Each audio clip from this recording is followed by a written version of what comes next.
네, 여러분 안녕하세요. 문 선생입니다.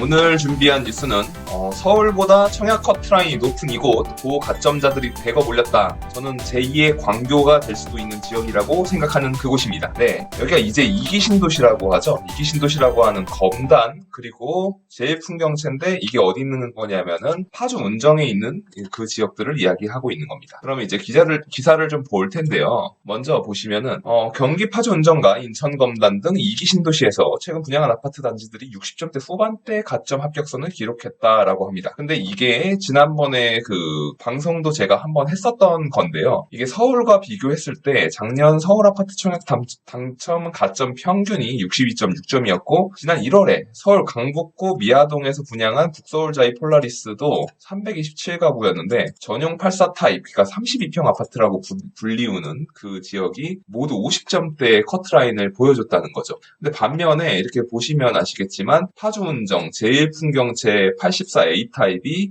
최저 커트라인이 69점이 나오는 이런 기염을 토했습니다. 그리고 최고는 75점. 그러니까 89점 만점인데 75점이 최고점이고 최저가 69점이면 뭐 상당히 높죠. 거의 뭐 사실상 만점에 가까운 점수라고 해도 믿을 만한 그런 점수입니다. 이 69점이라는 거는 4인 가족이 무주택 기간 15년 이상 되고 청약 통장 가입 기간도 15년 이상 꽉 채우면 받을 수 있는 점수거든요. 그러면은 왜 그렇게 높은 경쟁률이 나왔느냐라는 거를 좀 설명해 보겠습니다. 먼저 이 파주라는 입지에 대해서 좀 우리가 볼 필요가 있습니다. 이 파주라는 지역은 그 경기 서부권에 있는 지역이죠. 한때 이제 뭐 북한 앞이다, 뭐 일산보다 더 먼데 이게 가능하냐 이런 비판을 많이 받아왔었는데요. 그래서 사실은 뭐 일기 신도시인 일산도 먼 지역인데 이게 뭐 상당히 거리가 있는 지역이기는 합니다. 서울의 CBD, 그러니까 을지로 부근이 여기라고 치면은 이제 일산 신도시가 요 부근이고 그거보다 먼 지역에 요쪽이 위치하는 게 파주이기 때문에 상당한 거리가 있는 것은 뭐 사실이라고 할 수 있죠. 그런데 또 이제 보시면은 아시겠지만은 이 부분이 참 그런 게 일산과 분당의 좀 차이가 이때 이미 정해졌던 게 분당은 요 지역에 있는데요.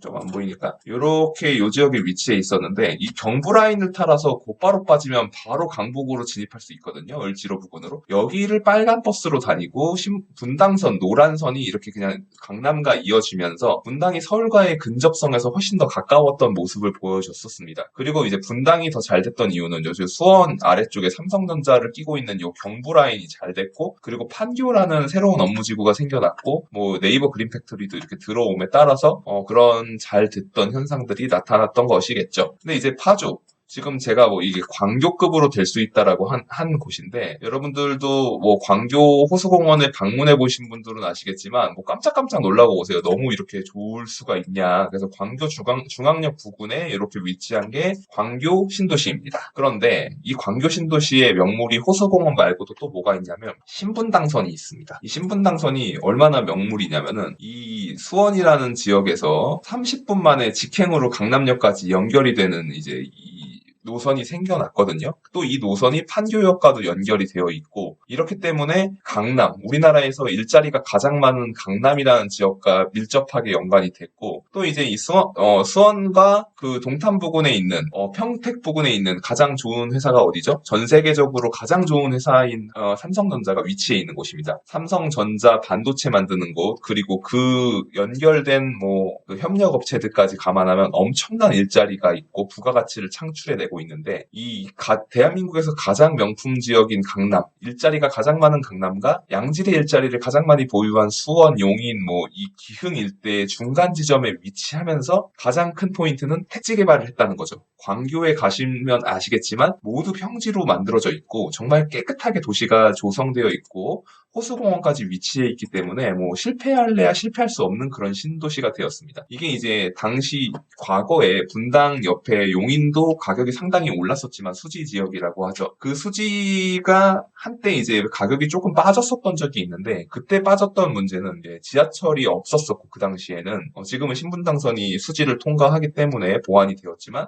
신분당선이 위치하지 않았었고 수지가 택지 개발로 만들어진 지구가 아니어서 도시를 정비하는데 좀 상당한 시간이 소요됐었어요. 그런 소요 시간 때문에 좀 그 정비가 되는 기간 동안 가격이 하락했던 면이 있는데 광교라는 택지지구는 이제 사실 비어있진 않고 뭐 농사를 짓던가 그랬던 땅인데 거기를 토지공사가 매입을 해서 경기도시공사가 이 시행을 해서 건설한 도시이기 때문에 명품 도시가 됐죠. 이렇게 광교 이야기를 제가 길게 드리는 이유는 이번에 파주 제1풍경채가 왜 서울보다 그 청약 가점이 더 높았냐, 청약 커트라인이 왜 높았냐를 설명을 드리려고 길게 말씀을 드렸습니다. 바로 뭐 잘 아시겠지만 이 파주에 지나가는 파주의 명물이 또 이제 생겨나고 있습니다. 바로 여러분들이 아실 법한 이 GTX가 들어옵니다. GTX가 이 여기에 정차역이 되는데요. 이번에 69점의 가점 평균 그 커트라인을 만들었던 제1풍경채 3지구는 바로 이 지역에 들어오게 됩니다.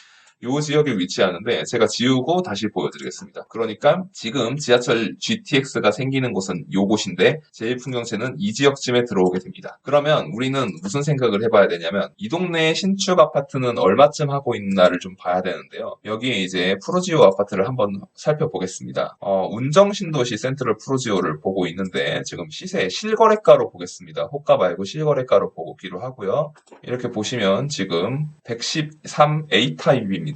뭐 A타입이 주로 대장인 경우들이 많으니까 A타입으로 보겠습니다. 그렇게 되면 아직 9억을 돌파는 안 했지만 8억 9,700이 이제 9억대도 보이고요. 9억 돌파했네요. 9억 또 있죠. 17층. 그리고 뭐 2021년 3월 이거는 뭐 한 8억대를 형성하고 있다가 최근에 이제 2일에 10층 뭐 동은 살펴봐야겠지만 어쨌든 8억 5천에 계약된 부분도 있습니다. 그럼 이 아파트는 언제 준공이 된 걸까요? 준공은 제가 알기로는 18년도로 알고 있는데요. 네, 2018년 여름에 들어왔고요. 세대는 2000세대에 달할 정도로 엄청난 대단지입니다. 뭐 브랜드는 프로지오니까 대우건설이 지었고 일군건설 싸죠. 지금 뭐 그 매매 가격으로 한번 보겠습니다. 이게 얼마에 위치하게 될지. 84타입 저층인 3층이 8억 정도의 호가를 형성하고 있고요. 11층은 8억 2천도 있네요. 뭐 이렇게 됩니다. 그런데 분양가가 얼마였느냐 이렇게 보게 되면 제1풍경채의 역대급 당첨 가점은 이 단지의 탁월한 입지 때문인 것 같다. GTX-A 여기 있고 추정 분양가는 평당 1,514만 원, 즉 32평 기준으로 5억 1천만 원.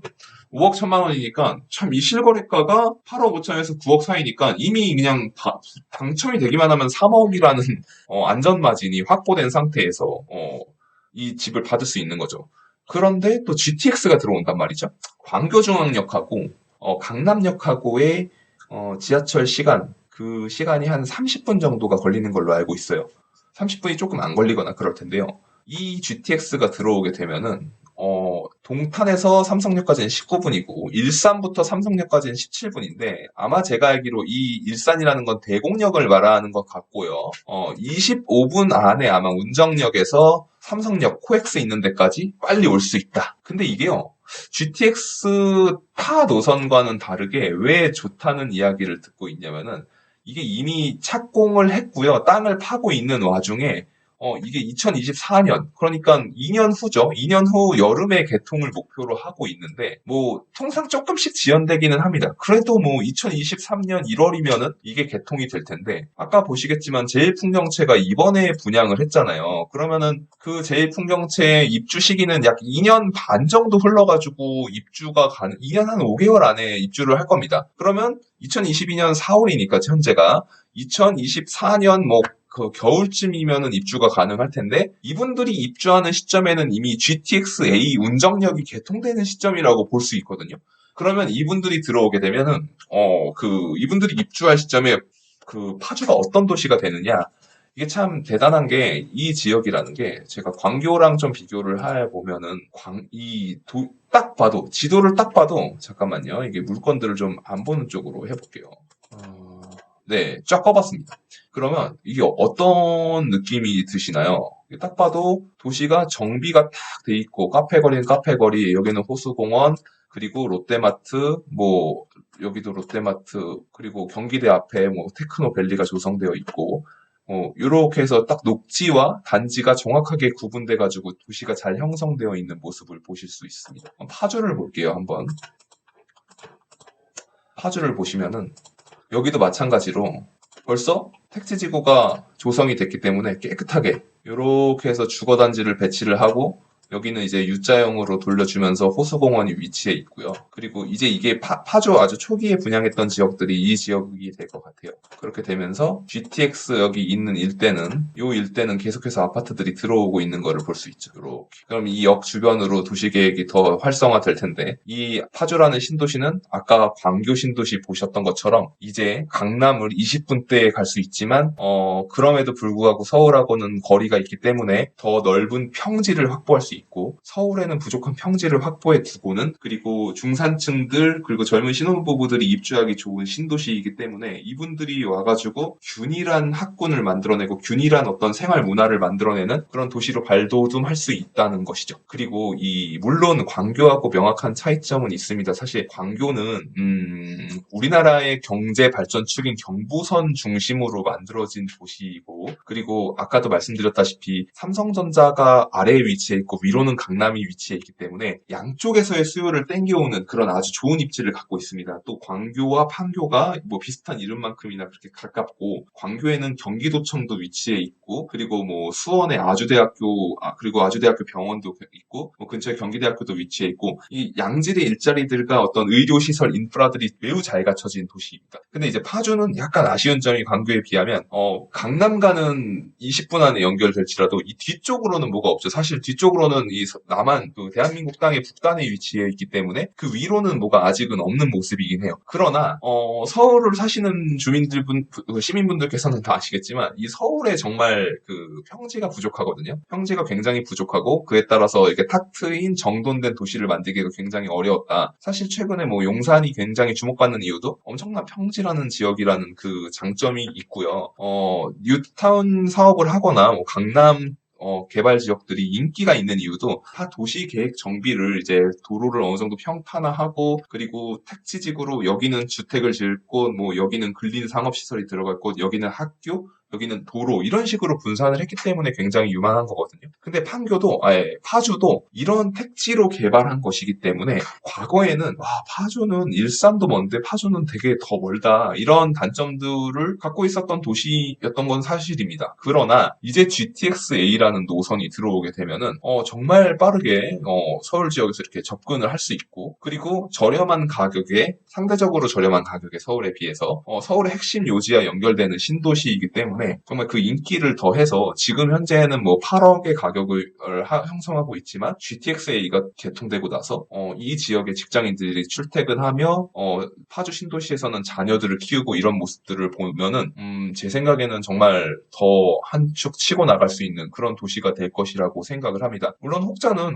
그래봤자 강남에 뭐 GTX로 다니는 배드타운 아니야라고 할 수도 있지만요. 사실 한국의 성공한 신도시라고 불리우는 분당 역시도 배드타운이라는 소리를 들었던 지역이거든요. 근데 과거에 이제 일산과 분당이 이제 좀 아파트 가격 측면에서 승리를 거두었던 이유는 경부선과 분당선 그리고 신분당선이라는 노선 그리고 마지막으로 판교라는 일자리를 갖게 되었기 때문인데요.